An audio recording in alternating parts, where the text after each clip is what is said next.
What's going on? 30 years ago, Mike Tyson got knocked out by Buster Douglas. Now, if you were around and you were like me, you thought, wow, the earth must be coming to an end or something. Because at that time, Mike Tyson was invincible. I remember that night very well. It was on a Saturday night and it was the NBA All Star game weekend.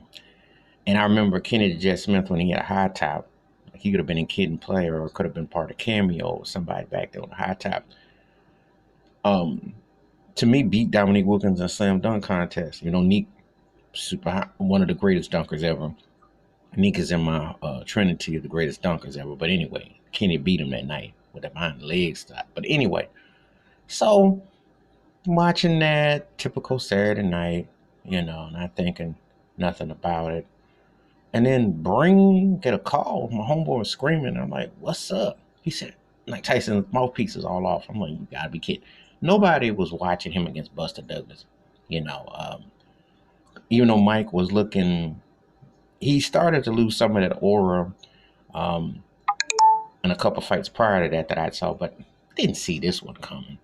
Didn't see this coming. And I didn't see how Buster Douglas, and then, and some people argued it was that missed 10 count when Buster was knocked down, but you could tell Tyson was definitely near the end of his dominance in the sense that he was going longer against guys he used to would take out in 2, 3 rounds maximum. But this one he got caught on the jaw and he got whacked, and it was the beginning of him being really human as a fighter.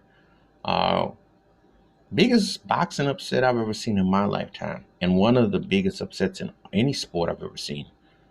I know some people will allude to the Giants of the Patriots, which was a biggie when the Patriots were 18-0 that year, and you can always say the Lakers in '04 when the Pistons beat them, um, Cleveland Golden State in the 2016 finals, when the Red Sox came back against the Yankees down 3-0, all that. But something about this right here, I mean, because boxing at that time, especially if you're heavyweight and you had the invincibility and the aura and charisma persona of Mike Tyson, you did not see him getting, put to sleep like that. And so that was like, wow, that was a biggie.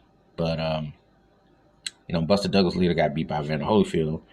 And like he'd been eating a lot of Krispy Kremes, but he had made his mark. And you know, it was, but I'll never forget that night. It's hard to believe it's been 30 years. Time flies. Believe me, you'll have events in your life where you're thinking, man, where was I when that happened? And that was one of those. The night Buster Douglas beat Mike Tyson 30 years ago. Didn't see that one coming. Give me your thoughts and takes. If you were around back then, or even if you've seen the videos on YouTube, what did you think about Buster Douglas beating Mike Tyson 30 years ago? Hit that like and subscribe, and the bell rings in the video. Let's talk about this. Did you see this one coming? I'm out. Peace.